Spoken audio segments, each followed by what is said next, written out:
Hi, I'm Alico. I'm on the build team. I specialize in machining. This is the mill. On the mill, there's three main things you can do.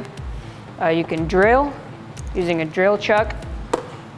You can face thing with a fly cutter.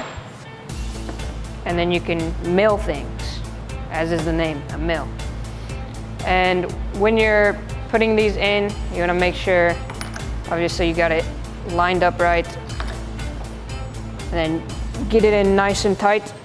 That way it doesn't come out when you're using the mill.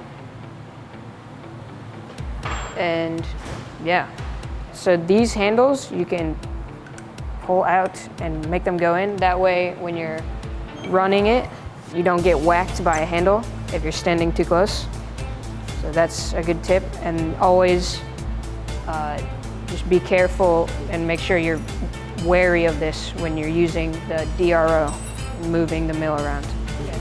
You want to make sure you clean out the clamp and make sure that you have your piece clamped in very well. If you're cutting Delrin, use parallels. Otherwise, it can come out and hit you. And that can be very dangerous. Don't really need to use cutting fluid when you're cutting plastic just because it's a heck of a lot softer than metals.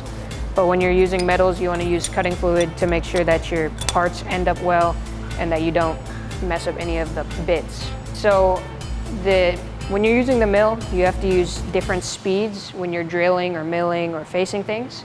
And so to change that, you can go from high to low gear, depending on what you need. You can change the speed on the mill. You can change it with this, which is when you're already in high or low, you change how fast you're going. And then also you can use this handle to speed it up or slow it down, depending on what you need. And you don't want to change the RPM without the motor running. It is very bad for the machine. And then you don't want to change from high to low with it running, because that would be very bad. Shifting gears while it's running would ruin the gears.